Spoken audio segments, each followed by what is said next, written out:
kind of singles are the way to go right now, but, they don't take like 2 years like albums used to take back in the day. So people are expecting fast demand because they have content to everyone's content 24/7.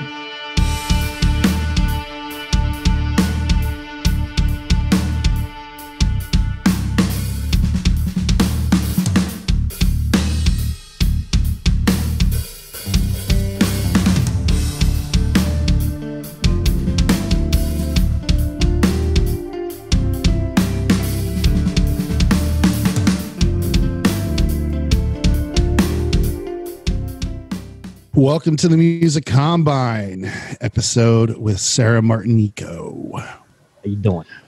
Hey, Greg, good to have you here again this week. The interview with Dave from Dog Eat Dog was amazing, was it not? It was. Thanks for having me again. And just constantly having some really great interviews with some really great guests to add some serious value to the musician and the entrepreneur who's looking to, not knowing where to start, and overwhelmed with all the things that are out there, and the shiny object syndrome, and being able to just kind of have a place to be able to hear what other people that are doing this are actually, the strategies they're utilizing, the stories they bring that will add, as a morale booster, et cetera, et cetera, et cetera. And it's very, very awesome to have you as well, Sarah. Thank you. Yeah, and the thing is that let's just talk about Sarah really quick, in the sense that, her rising star in the behind the scenes of the music business itself. I met Sarah probably about 4 or 5 years ago at a BMG Chrysalis Christmas party, because I was doing a bunch of music supervision stuff at the time, and we became quick friends. And what she's done in the publishing world and what she's doing now, which we'll talk about a little bit more, is nothing short of amazing. I've always liked how Sarah operates, in the sense that when she gets a goal on something, it gets done. And she created a product for DigiDesign. And if you're not familiar with DigiDesign, actually it was Avid. Excuse me, that's the old company that was Pro Tools, essentially. And she designed this product that was basically licensed loops on demand inside of Pro Tools. And it was such a great project and undertaking. And she moved on to other things from there with Arturia Labs. And now she's hanging her hat with her own shingle with her new company. And Sarah, welcome. It's amazing to have you, and it's good to see you in person. It's been like a year, because with everything going on, I've not seen you in person. So it's amazing to see you. So how are things? Things are good. I think right now it's kind of been a blessing in disguise, because it's a good time for artists and creatives to really kind of dig deep and, write music. And I haven't had that time in a very long time. So I'm taking it. I love it right now. Yeah. Yeah. So what are kind of some of the projects you've been working on? I know you like to co-write with a lot of different people. Being that you came from the publishing world, the power of that leverage of doing that. Just right now I have a new producer I'm working with, and we're just cranking out a lot of songs. I started working with him about 2 months ago, and we have about 6 songs done. So our goal is basically to pitch the songs to artists and also hopefully get them placed. We're trying to write songs that are both sync friendly and also kind of like Billboard Top 100 in a sense. Sure. So it's kind of like you have that double edge as well. Yeah, no, most definitely. Yeah. So presently, I know you've kind of pivoted from the more technical type stuff of developing products for the digital market, say you're revolving around publishing, and you've started your own company. Tell us more about that and what you're doing right now. I think, coming from the audio world and the publishing world was a really interesting aspect to work with. So, when I left Native Instruments, I ended up kind of with a lot of things in my hands. And I'm like, I don't know what to do with it. So I just took a lot from each of the worlds. So it was the audio tech world, the marketing world, the music publishing, the music business, and just fused it together for a music/marketing consulting company. So I offer anything from marketing services, like marketing strategies, digital marketing, social media help. On the music side of things, music publishing help, sample clearance, Sure. Sometimes I do sync stuff, but that just depends on the artist. Right.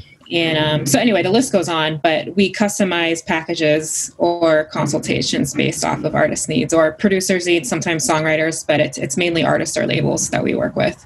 It's neat. It's to be, that is something that is like a needed in the marketplace. I believe anyway.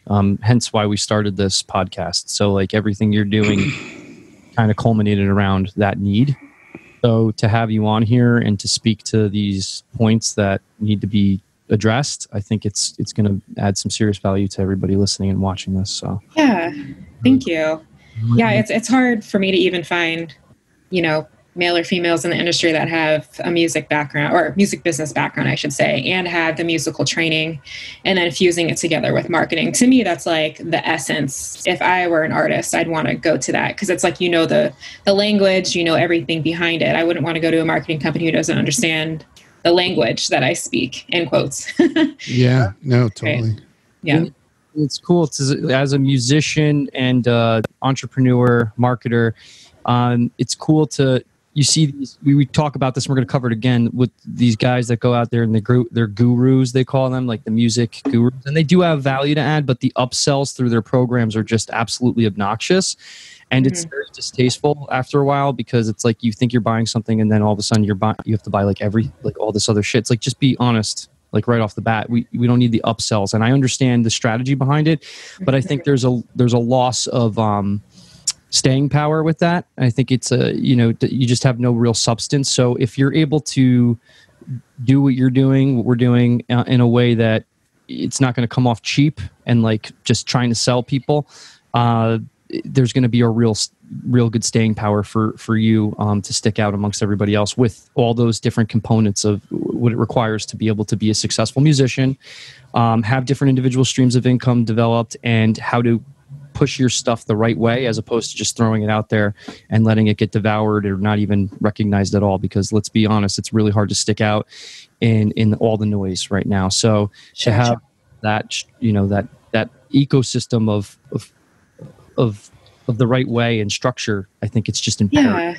no, it is. And one thing that I love that point, because it's when you go to a company, they can for sure get you the numbers you want in terms of, your streams, your followers, et cetera. But there's other aspects that are really important to marketing a company, a client, or an artist or a product. You got to have your branding, you got to have your marketing, your content has to be in point. So if you're going to a company who's just going to, get your numbers up, at some point, the other things are going to fall to the side and you really need the full package at the end of the day. Absolutely. We're gonna get granular about that because I come from the marketing background of working with businesses that I'm less than passionate about in the industry, but I'm passionate about just helping people at the end of the day. However, I'm a musician, right? So it's like I apply those tactics now to my music and to this podcast, et cetera, et cetera. But when you work with other musicians, it's a little harder because they may think they know more than you. And it's not about knowing more. It's about, you didn't look into this. We're not getting XYZ. Organically, we're doing okay, but we could do better. How do we do that? Let me help you do that. Oh, we're good with doing that. What we're doing, it's great. Keep doing what you're doing, but we need to add more on top of that. There needs to be more implemented. And I think that needs to be conveyed on every episode, because bands think what they're doing is going to work for the long term, but it's like, how are you converting those numbers? How are you engaging that traffic that you're capturing? Yeah, how are you tracking the pipeline? You're not really, what can you add value to? And I think when it comes to what you're doing here, like we have the element on the back end on the podcast of something exactly like you're doing. So we're going to probably, if you're open to it at some point, speak to you about that. Sure. Because in the aspect of what we're doing, it would just be a byproduct of what you're doing already, and like another source of traffic that you can actually tap into. So guys, again, this is so important. Taking your music, putting it out correctly. There's different streams of income you could be developing. And okay, we're going to start tapping into that right now. And you could go into the artist, working with an artist versus the label, marketing the label versus the artist.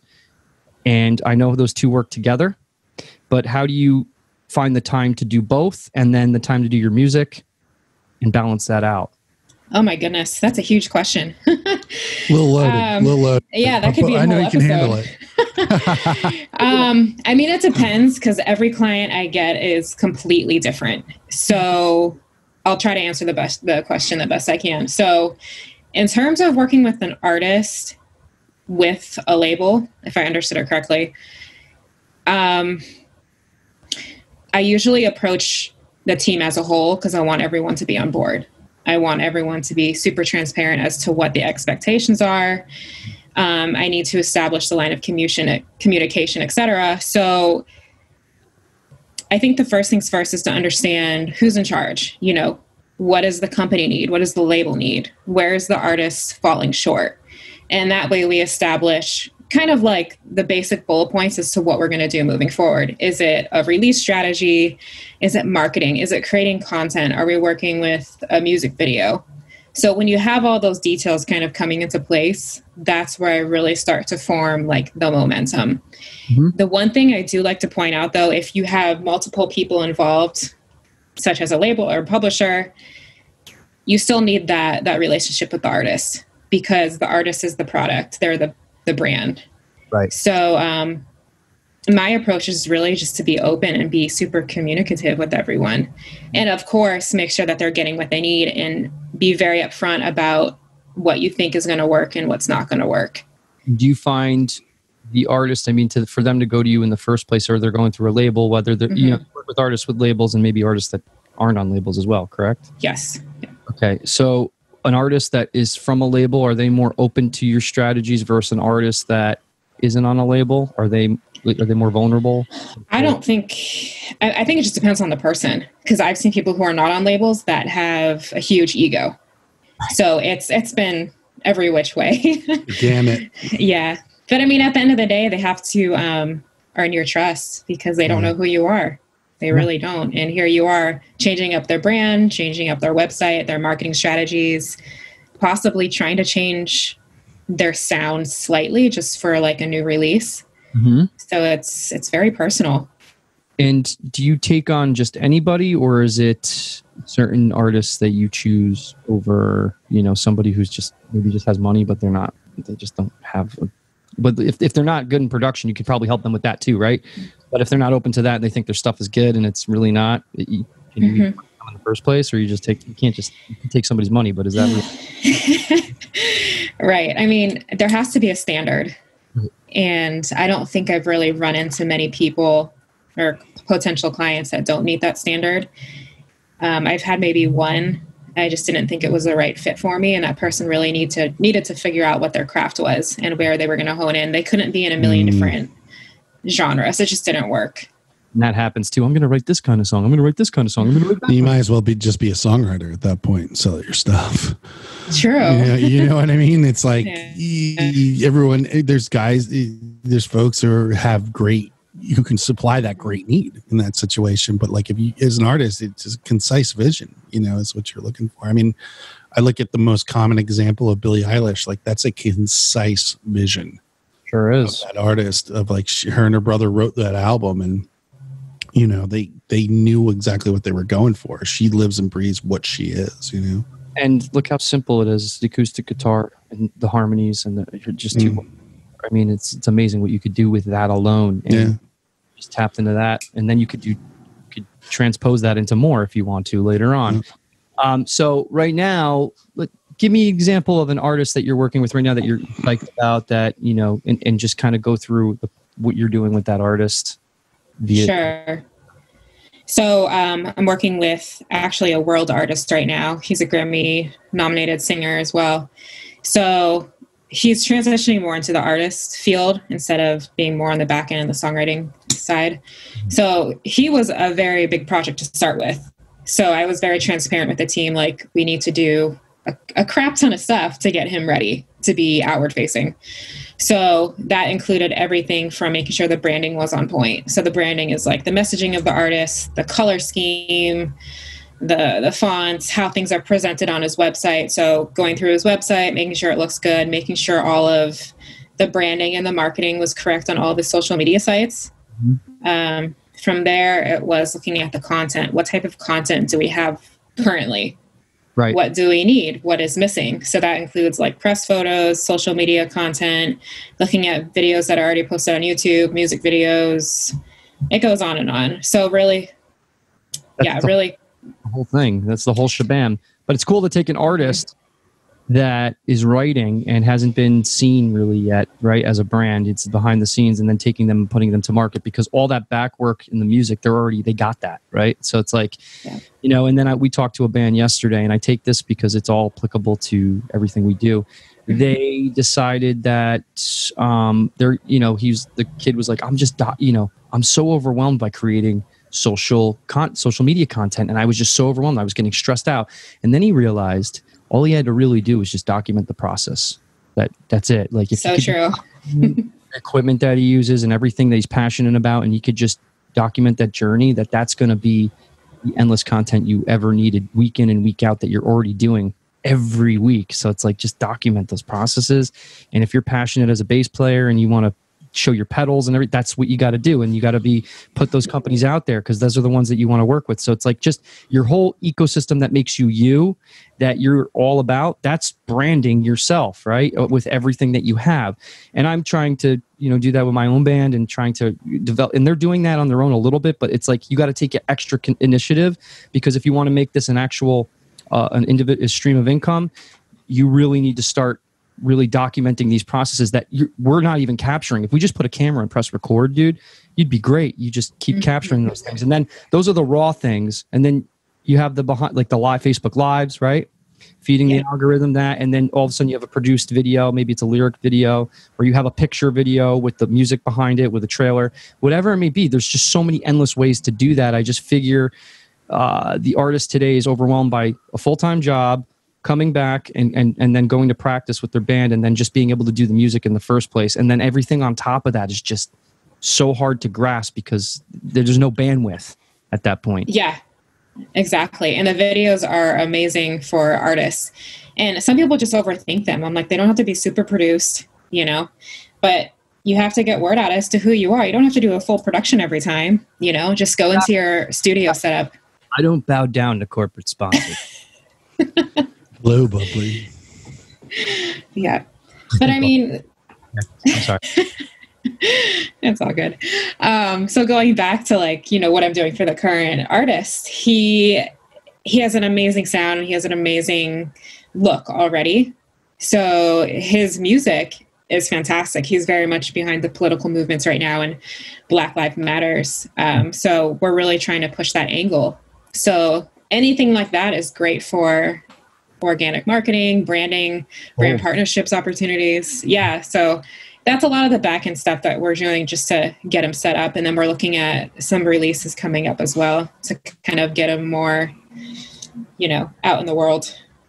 Thank you for sharing that. I really appreciate it. And it's cool. So to get more granular about that, before an artist comes out, like this guy comes out with some new material, what's that going to be? And what's the kind of the strategy or that you're going to take to release to get the most momentum it can organically, so when you do put adverts behind it, it just takes off?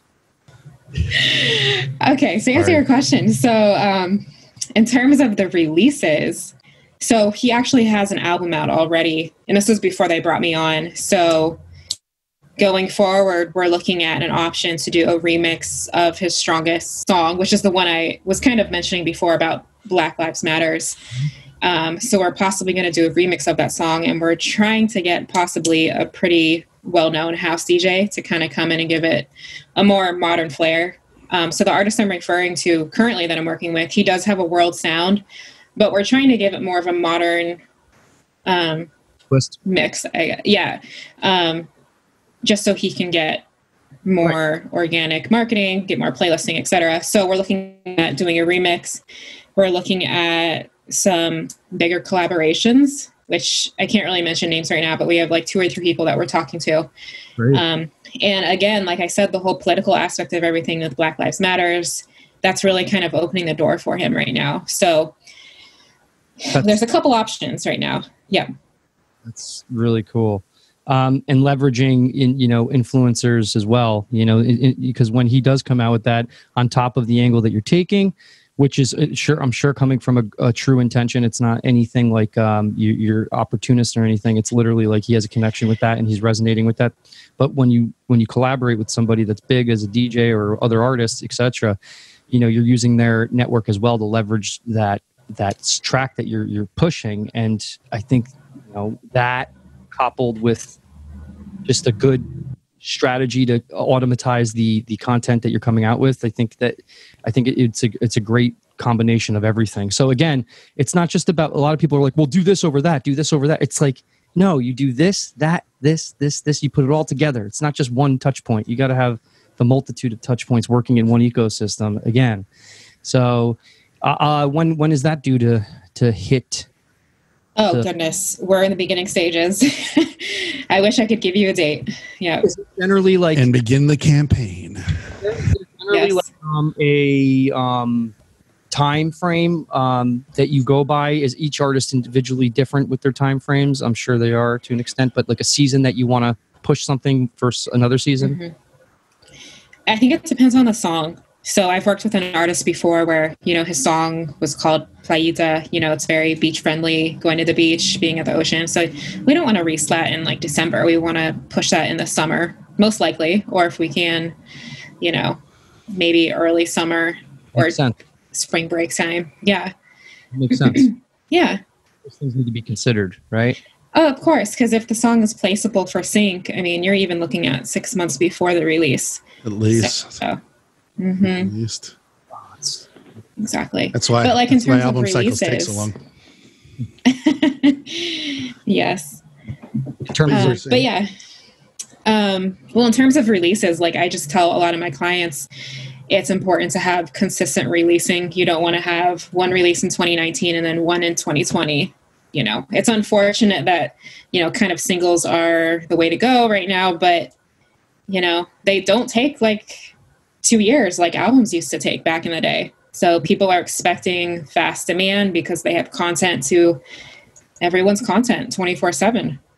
So this brings up a good point. So we were talking about this in the last episode and it's been covered a bit here and there, is the way to release. So a lot of bands or artists, they just throw their shit up there and they don't understand that in a world of all this noise and saturation, you can't just throw stuff out there and expect something to happen. You have to have a process behind it, strategy, and the single is the way to go. But what it gives the artist the ability to do is you can record a whole album or an EP and not release the whole thing and just release one track. And before you release that track, have multiple pieces of content around that track, whether it be the bass, guitar hook, bass hook, drum hook, vocal hook, lyrics, evolution of the song process from its infancy to where it's going to be is showing behind the curtain of what it really goes into making a song. And that people can digest that in a way where they're not just consuming it and going, I can't wait till your next album. Because as an artist that has done that shit where I throw my stuff out there because the rest of the band just wanted to do it that way and it's a democracy, it's been a real struggle trying to tell hey guys, listen, we got to do it this way. Unfortunately, people just are going to devour this and not devour it at all. They're not even going to pay attention to it. How do you stick out amongst that? You got to have that strategy. So putting an album worth of material out is just asinine, I think, on so many levels right now. Maybe back in the day it worked, but one single, great, write it out for 30 days, right? You got the trial, the little trailers, right? Those little trailers, and then you have the full trailers. You have the ability to get opt-ins for emails for that, for people that are interested, and then all of a sudden they can get content for even more inside look on that track. And then basically when that track hits, right, it's gonna resonate much more organically. And then when you actually put some advertising dollars behind it and target audience, right, modify campaign, etc., you're gonna do so much better. Am I crazy to think that? Am I crazy, or is it? No. And I think part of what you're saying is there has to be a marketing strategy before the release, because unless you're huge, right? Yeah, exactly. Huge. So, everything that you can connect with your audience is the best way to go. Yeah. Giving them VIP access to what you're doing in Pro Tools, creating the stems, doing some cool way to like get them to interact, you know, like even like I've worked with companies that are outside of the music industry, but like, you know, I think of like marketing campaigns for sales, getting people to buy your products. How would you do that? Like if you had, you know, a product in whatever, Costco, and you wanted to get your sales up, you know, say, hey, Mike, would you, you know, go to Costco, take a picture, send it to me on Instagram. We'll repost it. You get 20% off. Just get them to engage somehow. There you go. Know, because that's really cool. Everything surfaces to the social media. Make sure they use a hashtag. Make sure they tag people. Like all that stuff is so important. Like you can't just drop it. But also, like there's so many different aspects, as you know, like the email campaigns, looking at your audience on social media. The list goes on. Looking at partnerships, getting PR ready. I think partnerships are some of the biggest revenue streams. You just have to know how to leverage them properly. Now, how would one tap into a partnership? Give me an example, please. I mean, it depends on the artist. Well, let's say I'm a rock artist, right? So what would I do for a partnership? Would I look to partner? Like I partnered with a beer company that made our beer. Oh, right? That's cool. Yeah. I mean, there's so many different ways you can do partnerships. I mean, I think right now, what resonates with me for artists is, let's just say the artist that I have right now, because in the world genre, and he's doing like the Black Lives Matter stuff, even though he's not a big artist, the way I envisioning tying him into products is, this is me dreaming, this wouldn't happen, but knock on wood. Like his music could be behind like a Nike commercial, you know, it's, I mean, you can use music to partner with companies to promote on TikTok, you know? So it's promoting a Nike product or whatever alcohol product. No, you couldn't use alcohol on TikTok, but, you know, shoelaces, whatever. And then it's also, you get it. Yeah.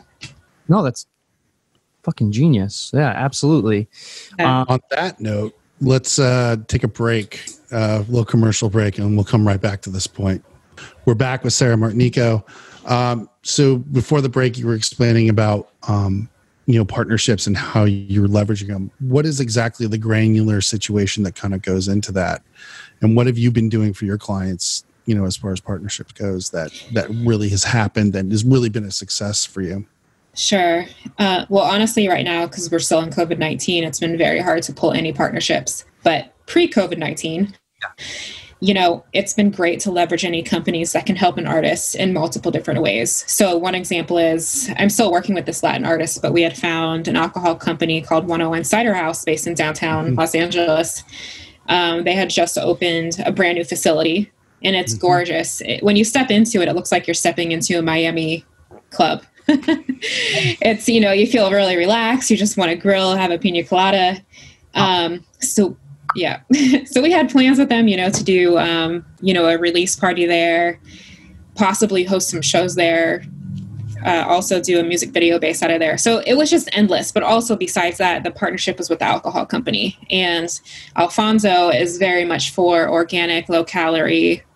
I don't know if he's gluten-free. I can't remember. But, you know, anything that aligns with the artists and their values. So that's something that we had pushed. So there you go. I'm just going to kind of reiterate what you said, so it just gets kind of pushed into the ears of the audience. Leverage what you are passionate about. Okay, as long as it's not about, you know, serial murders and disgusting stuff, like things worked for Marilyn Manson. So like I use like, you know, as a drummer, Tama and Remo heads, and like I'm adamant about certain stick companies, and like I'm always going to be putting that into everything I do. Now I need to do it more, right? But at the same point, it's like, just make it easy on yourself so you don't have to pressure yourself so much. It's like, what are you all about? And then like on the philanthropy level, like the band that we were about, they're supported and backed by the ASPCA. Like they help dogs find homes. That's so unique. And it like made my heart, like it melted my heart yesterday when I was looking. I'm like, I'm a supporter of the ASP. I have 3 adopted dogs. Like I'm all about that. That's a cause that I care about. I don't talk about it enough, and that kind of sheds some light on it. It's like, okay, bring yourself into that with what you're doing. It's not going to make you well off the mark. Do I love Nike shoes? Absolutely. I got like 3 pairs the other day. I want to sit on I don't want to take pictures of myself with Nikes because I think it's shallow. But I mean, at the end of the day, it's like, you know, you could put your Nike shoe up there, right? And then put music behind it, like you just said, and that could be something towards, you know, a possible partnership. God, that would be amazing. But like, it just gives an example. You just repurpose them. Yeah, and exactly. Like, people don't realize when you have a partnership, there's so much marketing that happens organically. So people get super freaked out. They're like, well, how does it benefit me? And they don't see the big picture. So sometimes you have to kind of walk them through everything. But, well, I don't want to sell out. It's like, well, you're using this, right? Are you trying to make a living? I would say you're probably selling at some point. a lot of musicians, especially in rock and like what I do, it's like they're just jaded and bitter because it's like touring, you got to tour. It's like, yeah, well, that's not happening. And two, when do you ever have a chance to tour? And how else can where it's profitable? How well, it could be if you have that chance. Yeah. It could be, but it also most people aren't in that situation. Now, we're talking to bigger bands, luckily, and they're in that situation, and that's great. But for a guy like me, what's going to be the thing that can get this to be monetized in such a way where I can actually make a sustainable income from it without being a fucking a money hungry asshole? It's just exactly what we're talking about. You have to just get out and get creative and just take what you do and just put it out there. Be all about what you're about. And then eventually, if you do that enough, I'm all about automatizing content creation. So if you can go a month out and start seeing like, there's like calendars, like social media calendars, right? You know about it. One thing's for engagement, one thing's for selling, one thing's for, there's all different types, but it goes on the behavioral habits of the psychology of society. So if you can follow that, put it on a schedule, have the endorsement things, all the things that you're all about, assets already pre-scheduled, those are one less thing that you have to worry about. Just worry more about capturing those awesome organic moments that you want to capture more of. And that's what I'm learning to do right now. So you're doing that for a living. And I think that's why I wanted to interview you so bad. That's why I asked Mike, because I'm like, hey, that's so good. Not to mention you're an amazing musician. I think you encompass everything that I'm looking to do myself. And it's like, I saw that in what I looked up on you, and I'm like, we got to pick her brain. Thank you. Well, one thing to add about the brand partnerships is, I think what's really important about brand partnerships is if you're trying to pitch an artist to a company, you have to pull out your biggest guns. Don't just say one thing that the person's good at. So we actually, to give you an example, Alfonso, who's a Latin artist of mine, he is a Latin singer, but his main career right now is being the voiceover in the Latin world. So he's the voice of like Mercedes, Uber, United Airlines, etc. So there's a lot of things you have to take into consideration. It's like, if you have two huge things that you're great at, why not work them both at the same time? So I went to Warm Audio and got him an endorsement, and I think he was their first voiceover artist as well as Latin artist. So it's like, you can be someone's, everybody seems to be going to Warm Audio. Like, this is the third conversation in 4 days that like everybody's like, I just got stuff from Warm Audio, or I have friends of mine who are like getting stuff from Warm Audio, and they're putting it up on their Instagram. So something very unique. She brought somebody who wasn't ever doing that in the market, and then just like literally birthed him a new stream of income. But I mean, but those partnerships that, I mean, like, I know about the voiceover market because I worked in post for so long. I mean, that's such a great way to kind of collateralize, not even passion project, but the thing that you really, because, like, I know people who are singers, musicians, there's not a lot of creativity in doing voiceovers. There is and there isn't. And I feel like if you can take that, like you said, hit it from all sides and kind of really work those angles, I think we're in the new generation of not being reliant on one stream of income or two streams of income. It's multiple streams of income and whatever comes to you. I think the days of the triple threat are over. It just is. Do you agree with that? Is it more so like, yes, we have the music project, but if we can take other things with leveraging brands, obviously we've talked about that, but with other things that are out there, like the voiceover thing, is that becoming more and more a common thing with some of your clients? Well, to answer your triple threat question, I don't think it's I don't think it's the triple threat in the sense of what people know it as, like acting, singing, but it's like whatever. It's like, you're a martial artist, and you are award-winning scientist, and now you're this and that. It's being unique you know, because you can take over the world and create new products. Like, yeah, I think it's just being different because everything's been done. Yeah. Yeah. It's just like, okay, so I'm passionate about XYZ and that artist is passionate about XYZ. They're two different XYZs, which make them unique, which segment you and segment your audience. I find that maybe, you know, certain like let's just say hobbies. Let's say you're into jujitsu, like people who listen to metal like jujitsu, right? So it's like, okay, that kind of goes hand in hand. I'm going to fight you with your metal. If you're making like salsa music and then you're doing jujitsu and then it still makes you unique, but how would you bridge that gap right there? Because, you know, inherently martial arts, UFC fighting's like inherently has heavy metal or like rock. Well, you have to focus on your breathing in salsa and in jiu-jitsu. I don't know.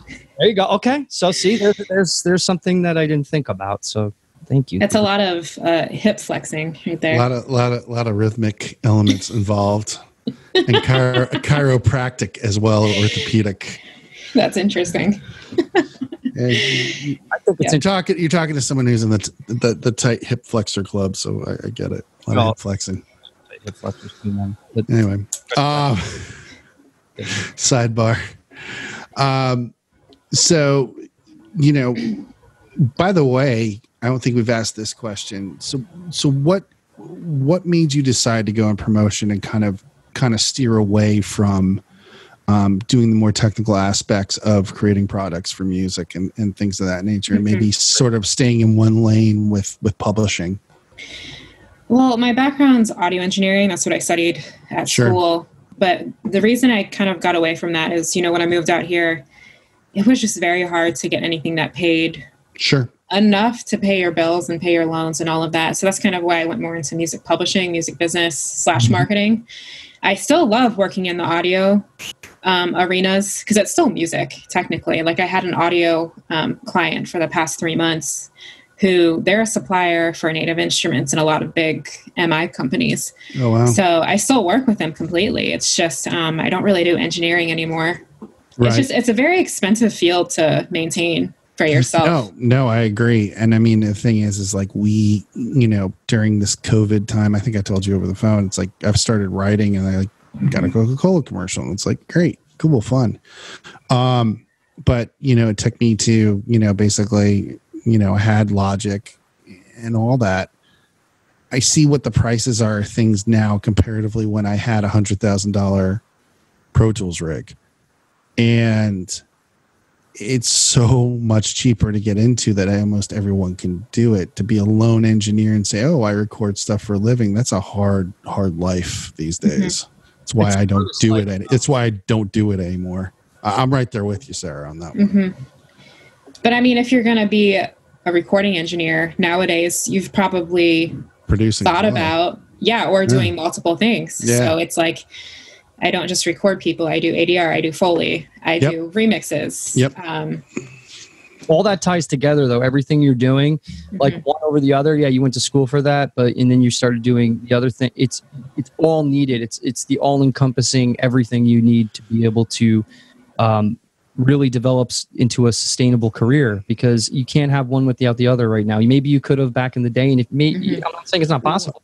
Well, I think they always saw it coming on the horizon too, because the thing is that when I was at Full Sail, there was a guy named Gary Platt who worked on a lot of pretty popular records, and he was the head of education there and well-known engineer, very well-known engineer. And I think he started Celebration Recording Studio or something like that up in the Bay Area, I think was the name of the place. It's where Denniston went. Anyway, he even said to us in class one time as we were graduating, he goes, you're not at some point going to be just the guy who's in the studio.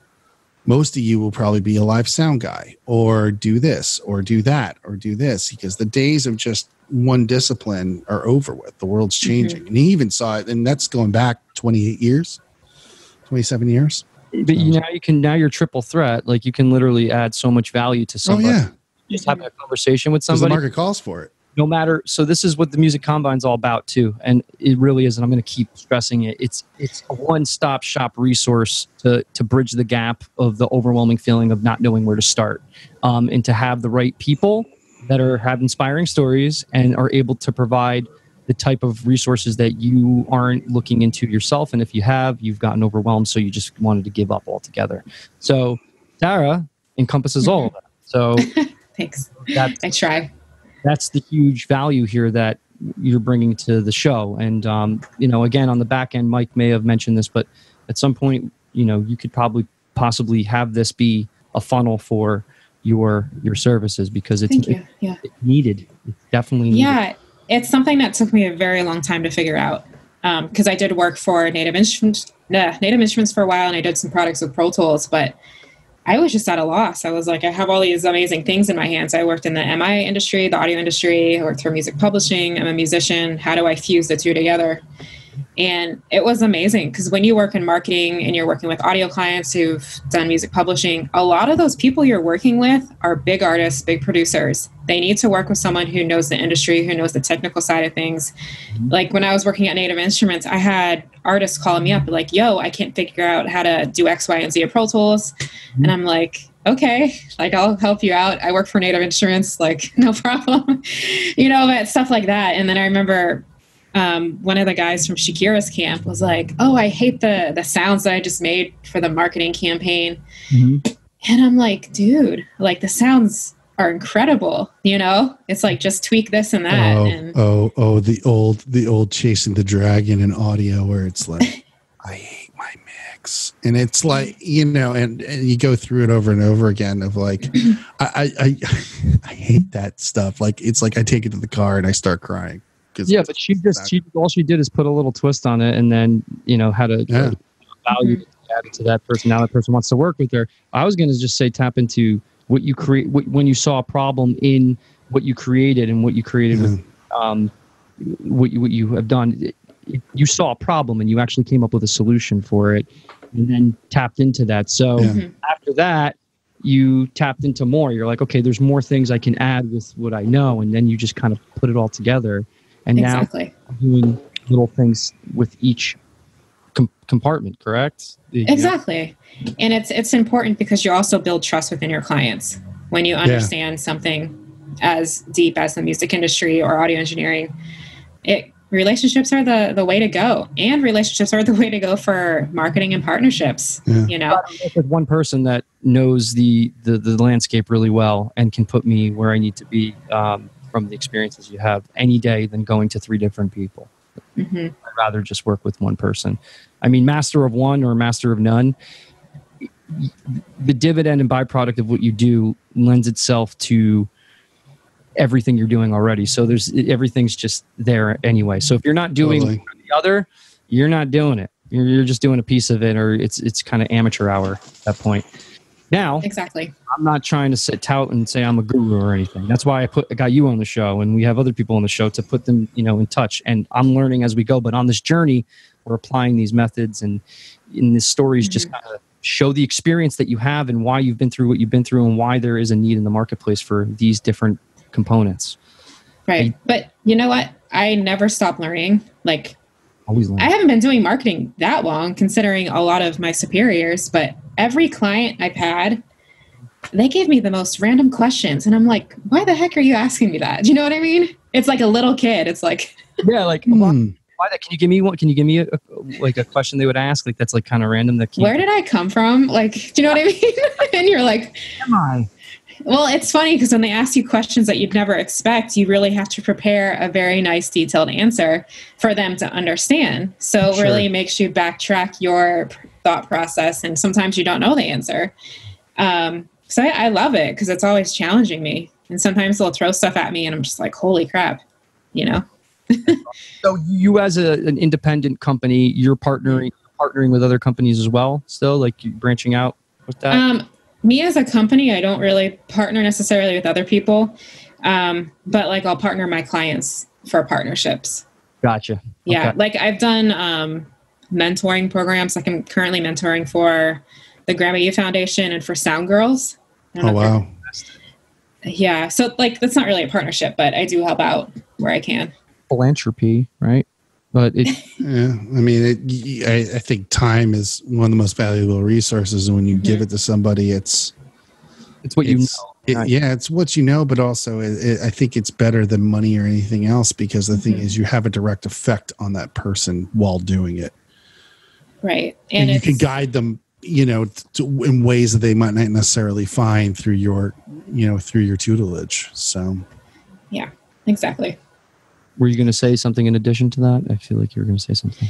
Oh, no, I was just going to, mentoring is awesome and I love doing it. And it's a reality check, I think, for me, because a lot of people in the world, especially in America, are still very uneducated, or they don't come from places where they have money, so that's why I really like mentoring and being that guiding light, because it can take 20 years for people to get confidence to figure out, I really want to do this. It shouldn't take them that long. They need a good mentor just to kind of show them the clear path. This is what they're trying to do, and just be like, X, Y, and Z is what you need to do to get there. And instead of give them a roadmap.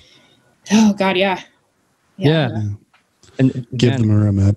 The platform that we want people to tune in for that because I can tell you right now, if it wasn't for my mindset and personal development of faculties and my just developing, evolving, and taking that interest, I don't think I would have ever known to implement any type of strategy or taking initiatives outside of just creating music to be able to push it right. And I'm still applying these methods to get the rest of the guys to get on board with that. Very hard to do.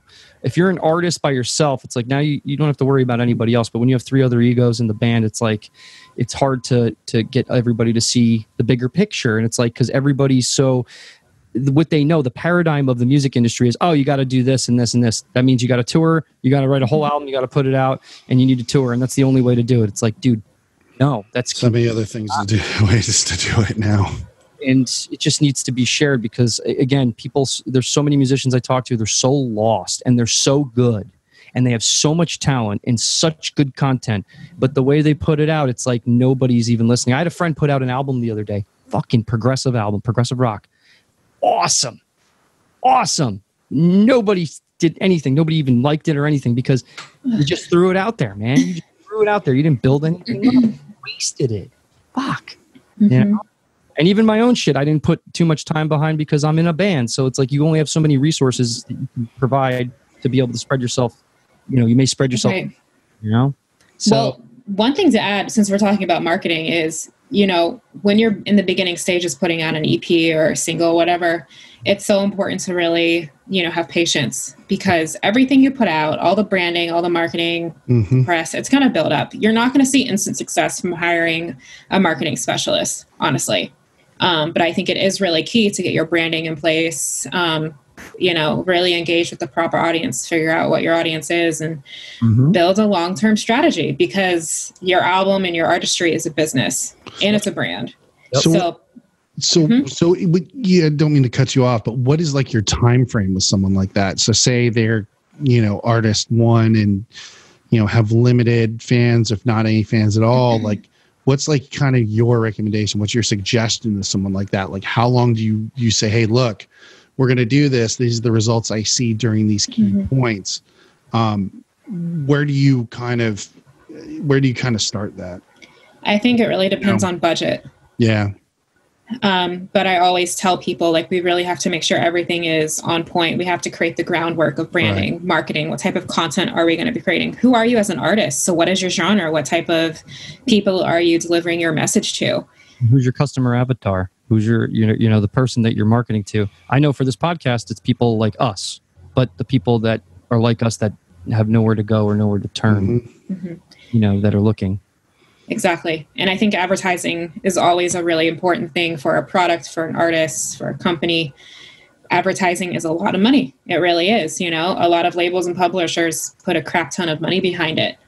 And I'm not going to say advertising is a waste of money, but it is important.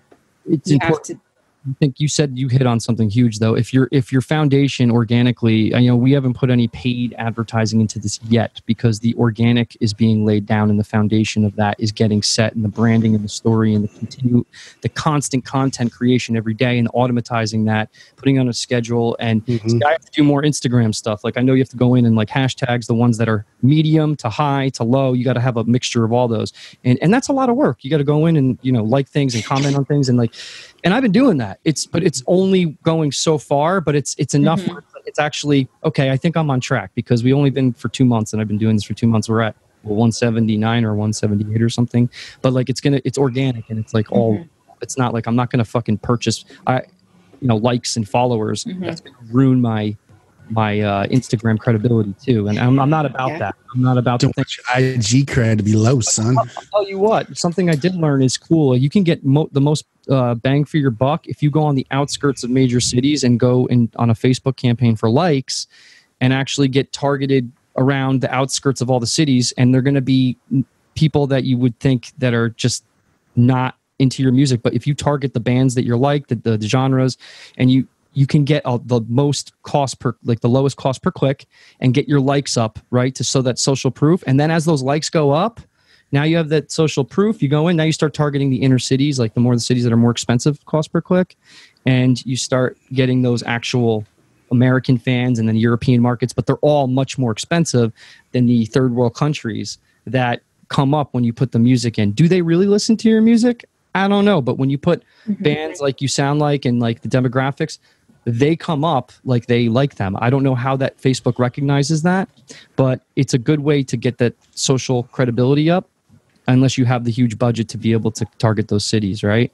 So it's just like a good starting point. So my band's like, oh, well, that's not real. It's like, oh, well, it is real, because you see that when we post stuff, people are actually liking it and commenting it. They may be from a third world country, but hey, it's people liking our stuff. Now we're going to start honing in more and more and more and more.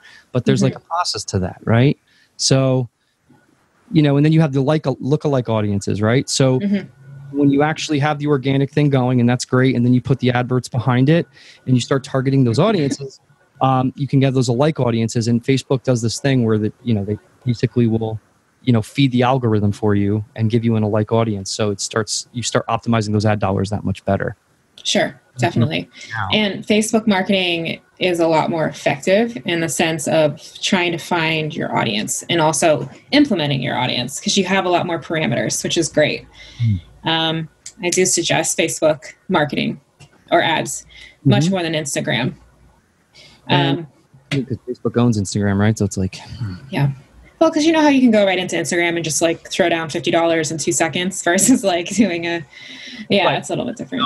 Like putting a conversion pixel in there and, just like the carousel and everything like that. Yeah. Yep. Exactly.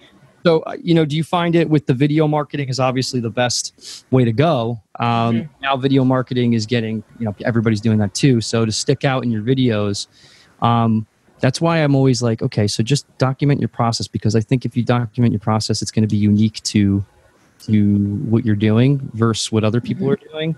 Because when do you see people like really going behind the curtain and like showing a band practice and like kind of like in real time fighting about a song, like in the real moment? Like that would be something awesome to capture. I keep seeing these things where I'm like, I got to get that, capture that. Because I'm not seeing that. Like when so I'm seeing what's not being shown, but I'm seeing what the interest is. Because if you put a raw video up, I get like 200, I have 243 views off of my one yesterday, just playing the piano, like, and just doing an idea. That the views are just as important as the likes. I think the views are probably even more important, because they will give you breeding ground to more likes as you put out content, right? Exactly. So I'm talking a lot, but at the same point, it's like kind of... No. I mean, I'm just listening. I mean, I think video content is amazing, but you have to make sure that it's quality content. Doesn't mean like whoever's listening to this today is going to have success, posting a video of their new apartment. Like, that's not what we're talking about. We're talking about content that applies to you as an artist, as a songwriter, as your company.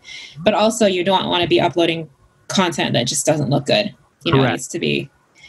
Most of us have a fairly updated phone at this point, so you can get decent quality on that. But, also, take into consideration whatever content you're putting out needs to align with your brand. So makes sense. There needs to be congruency as well. So how do you feel about, let me ask you this. You take the text of what you're doing, right? What your video is, and then you put it in the actual body. And then when somebody sees your your video, it's the same thing that you said in the text. And then you put a couple Bitmojis there. It seems to do better with the Bitmojis or the emojis. Oh, interesting. And then the congruency is everything you're saying gets transcribed in the video. And now your video is congruent with what's being, so you have the message here, then it's, so it's double. And then when they opt in, there's a little section of what was in the text and what was in the video in the actual next page that they're opting into, whatever that may be. You know what I'm saying? So I'm learning about ad copy and how important it is. Interesting. Yeah, I don't know too much about that, but I know exactly what you're talking about. Yeah. Hugely important. And a lot of, like my band's like, we don't need to use those emojis. It's like, dude, I'm not doing that for fun. There's more that's shown, data shows that there's more with that. So like, I'm just basing off, like, looking at everybody on YouTube. Well, that's another thing. Yeah. It's like copy is very important in how you present your copy on Instagram and on Facebook. And you can go through different types of Facebook groups, different companies, and everyone has their own type of branding for copy. So sometimes companies will be very witty and just do a one-liner. Some people are all about jokes. Some people just do, you don't really see this much, but sometimes it would be like a hashtag, got chocolate, and they're a chocolate company. Do you know what I mean? So you need to figure out a flow for you for copy for sure. But I always say, keep it to the point. I don't ever really think that long copy is really necessary because after one paragraph, I'm done reading. Unless it's someone that's really big and that has a really important message, like about Black Lives Matters or some nonprofit, something that interests you, right? Yeah. As well, there's a couple people I follow that are really good. That Damian Keys. If you ever heard of him, he's and then you have Adam Ivy, and I love those two because they're just they just don't hold back. Right. You're not getting anywhere. And like, I always repost his stuff because I really believe in his message and he adds so much value just for free.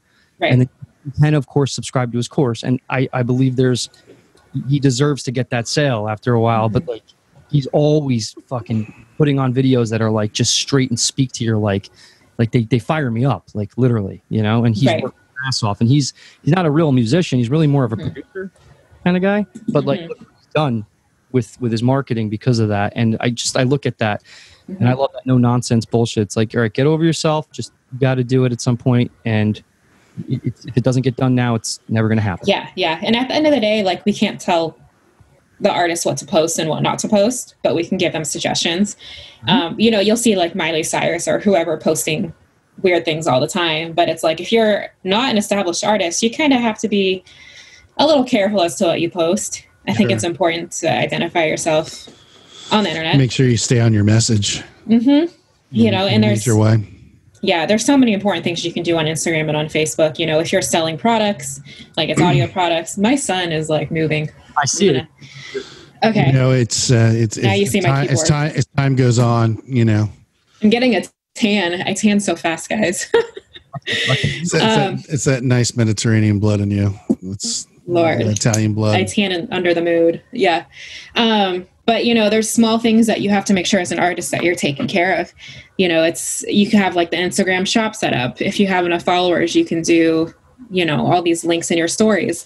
It's really important to get your marketing officially set up. So there's so many things that most people don't know about. And I remember talking to this one guy and he was going with a label for his marketing, and the label has been around for like 30 years. And I walked him through everything I was going to do. And he was like, oh yeah, I think they're going to do that for me. The release came out. His Instagram was crap.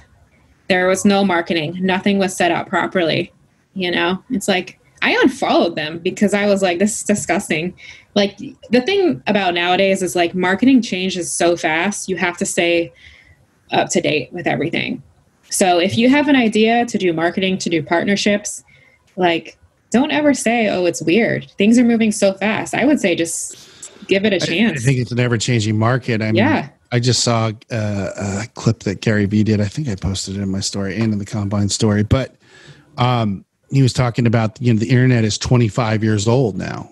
Everyone has it, especially on these. So like, you know, the thing is that you have to capture people in a much different way than advertising ever has in the course of history. And you got to cut through the bullshit with the genuine message, because people can read right through that shit. And you know what?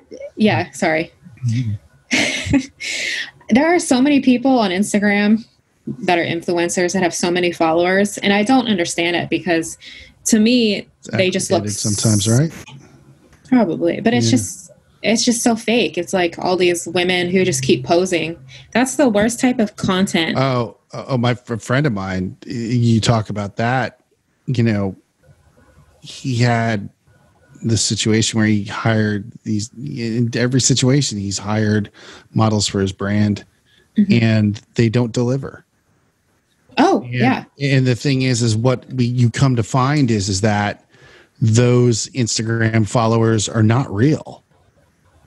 Or they're or you know, you see every hot girl on, I mean, sorry, Sarah, I don't mean to be offensive, but like you see every hot girl, you know, showing their assets. And the thing is that, you know, they go, oh, I have all these followers. And if you're not smart enough, you don't do your due diligence of what the content of those followers are. Most of those girls are guys. And if you're, say, something that's marketed to women, you're never going to reach that target market. Exactly. Yep. You know? Well, when I had a client that was actually a food company, we were looking at pairing with influencers for the product. And we had done a couple trials with some influencers that were fairly big, but not in the million range. And they fell flat on their face. The campaigns did. We really didn't get any followers. And the people that we were partnering with, influencers, they were in the health and wellness field. So it was really shocking. So I'm like, number one, they could be fake followers. Number two, what was I going to say? Number two was, you know, if the person is selling a product, are they really listening to the message? That was my other question. Good thought. Good, amazing thought. Yeah, okay. And my third thought was, we were getting a lot of messages to the Instagram of the food company saying, hi, you know, I have 10,000 followers. I was able to get to 10,000 in 6 months. I'd like to charge $1,000 for a campaign with you guys. Influencers can be the biggest scammers. You are not an influencer if you have 10,000 people. Like, there's no skill set in that. It's a scam. Like, if you're going to partner more than likely in that situation, you're only getting 1 out of 10 if you're lucky. But you're better off with a smaller audience that's real and that you can really with, and you can make, like, listen, if we had, even with the podcast, we have 500 followers. I mean, you can still add value by doing affiliate marketing on the products that we use to actually create this podcast and to create the music that we do as well. So the lowest hanging fruit is to take affiliate products that you are using, that you're passionate about, that's not going to be fake and insincere, and actually market them to the musicians that need them and can use them. But I have invested thousands of dollars in software and products that will add major value to artists when they use them. So I can actually give them free access. So like the social media planner, like that's one thing that I give out, you know, as long as they share it with 3 other people. It's something, it hasn't worked yet per se, but like the idea of what I'm talking about is needed for a musician. And if they don't have to think about what they have to do and they have a plan and a strategy, they tailor it to their own brand, right? But it's something they can use and it's free. And I paid for that. I paid money for that. But I'm going to give it away because I want to give value, and it doesn't hurt me because I'm using it for myself, right? So all these assets, you know, you can use, and you get those emails, you have those campaigns go out, and you have those different, like, so for this segment, we're going to have market to the music educational aspect of things, right? Maybe for the entertainment law one, that one's for more people that are looking to get into music entertainment, you know, those kind of things.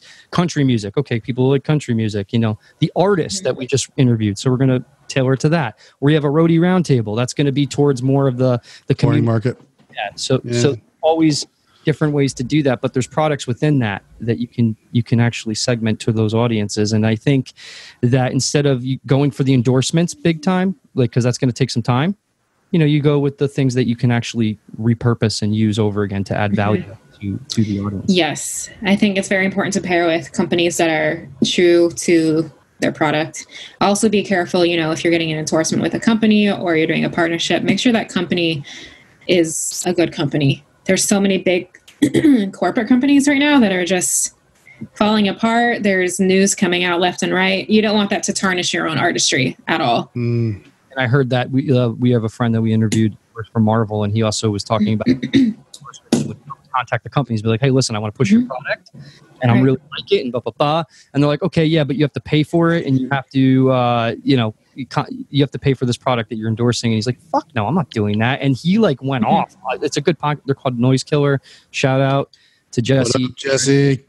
And Lou, they have an awesome podcast, and they're doing it the endorsement thing. They really got into that. So it's he was talking about how what you just said, those companies, a lot of them are bullshit, and they they don't help you. There's no support, and they just want your money. That's it. It's here's a discount. It's exactly. And I'm even thinking a little bit further. I know there's a lot of music companies that have not supported people of color, that have not supported anyone outside the male gender.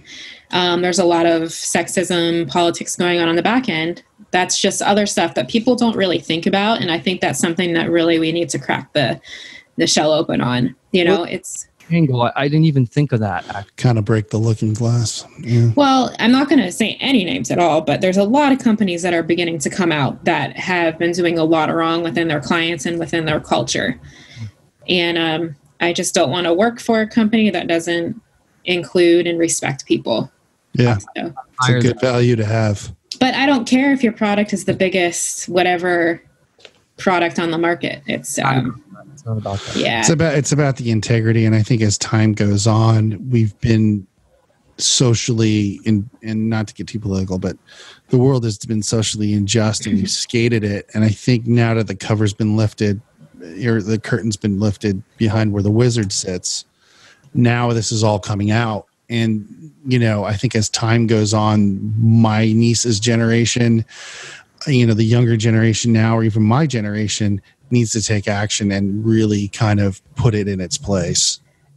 Yes. And I think as time goes on, that's going to be more and more a thing. I have no issue speaking up about it. Yeah.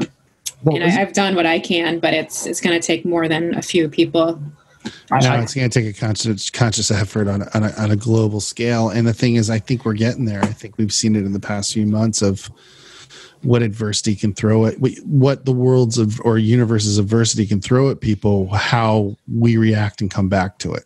Yeah. And I think a lot of the higher ups are part of the issue, unfortunately. I think that's always been a problem. But I mean, I think more so, like I said, again, the wizard's curtain's been pulled away. So here we are. You're going to see crumble. Like that, right? The truth comes out, and whatever's left is I think the integrity part. If you're again, this is a common thread on the podcast. It's literally just care, be sincere, and come from a place of giving, and don't expect anything in return.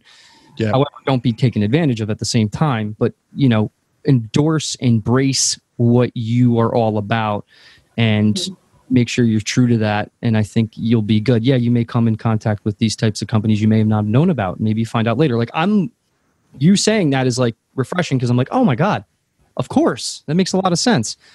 But now I'm kind of reevaluating. Well, people get excited when they see really big names that they know, because they associate it with products and artists. Yeah. Right. Yeah. I mean, honestly, if you said, I drive a Maserati, I kind of like Maseratis. I get a little bit excited, and then I'd be but they have really crappy engines, don't they? Do you know what I mean? Child laborers in India. Oh God.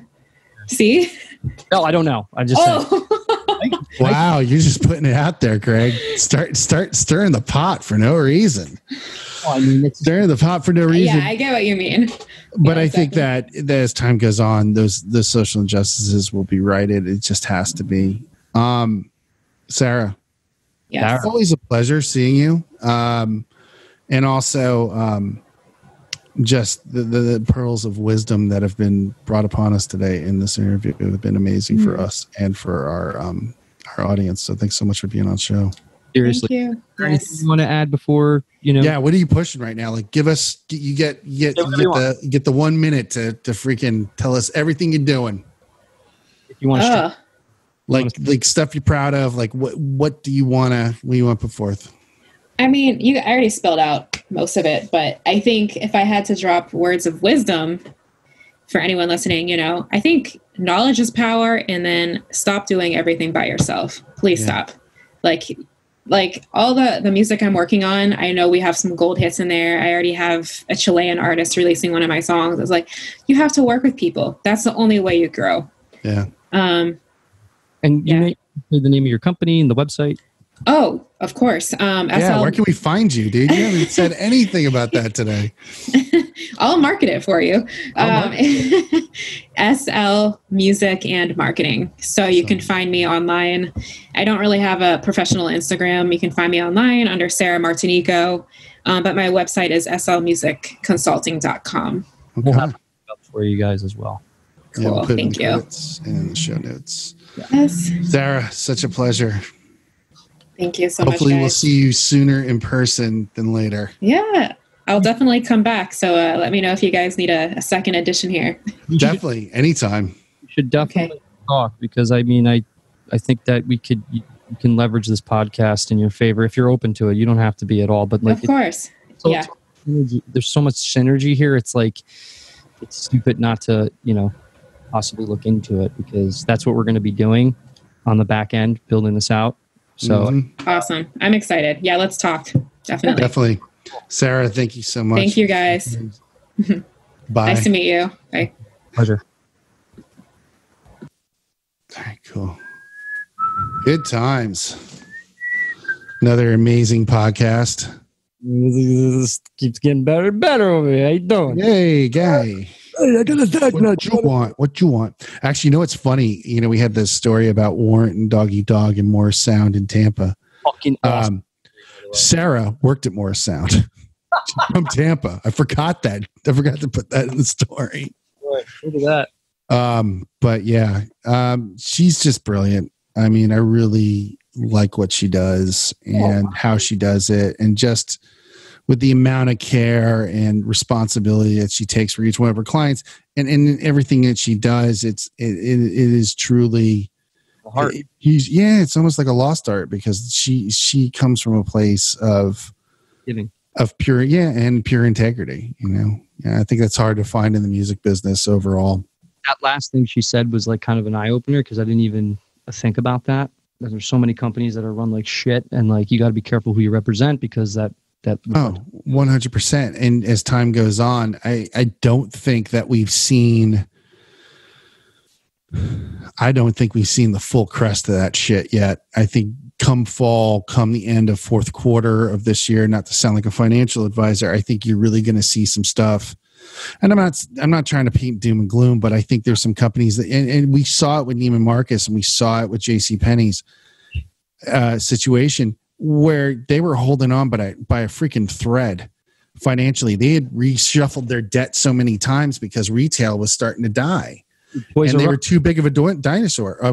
Toys R Us is a totally different story. If you dump into the Toys R Us story, and I won't get too technical about it, but they were basically bought by a hedge fund. The hedge fund leveraged the assets and made the store pay them back over time, and they basically bankrupted the store.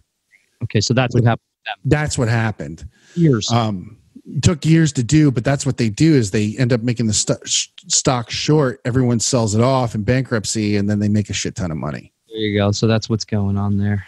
Is pretty much what happens. I'm paraphrasing a lot of the process, but yeah. Yeah. Well, if you watch The Big Short, that's exactly what they did to Toys R Us. The mortgage market? Yeah. What they did in the mortgage market, they used that same concept to basically bankrupt Toys R Us. Yep. Good analogy. So, yeah. Very good. Fucking douchebags. That store was such a cornerstone of my childhood, especially the one in Paramus, which was like right on Route 4. It was like the last one to go, I think, too. Yeah, it was one of the major, like, I think one of the first like flagship stores. Yeah. Do you stink? Do you? I'm a little musty. I gotta be honest. Musty. Well, on that note, I'll let you take a shower. It was an amazing show again tonight. Dude, we got a lot. tomorrow we have a long. Well, it's the next 2 episodes. So the next episode we're coming out with is Josh Igloo Monroy, I believe. But actually, the next 2 episodes I'm going to talk about. One is Ben Weeks from PGM Management, which is Paul Geary Management. They handle Godsmack, Hollywood Vampires, and Ben personally handles a lot of stuff for Hollywood Vampires and also for Hoobastank. He's going to be on the show in the next few weeks. We also have Josh Igloo Monroy, who's been a producer for a ton of artists such as JoJo. He was Ludacris's engineer for years. What did you say? It was awesome. What? JoJo. Oh yeah, JoJo. And he literally is probably one of the most knowledgeable entrepreneurs I know, because he also owns Red Umbrella Records with his partner Eric Deniston, who has been on the show from Robots and Balloons. And he really, the way they market their artists and the way they do it is so grassroots and so amazing. I can't wait for that interview tomorrow, which looking forward you guys will hear in a few weeks. Sorry to speak such in present tense. Well, yeah, we're recording things in real time and you guys will see them post, but like it's still, the interview's fucking great. It's so excited. Mike. Yes, sir. Thank you. Thank you. And we'll see you shortly. You got it, man. All right, brother. Peace. Bye-bye.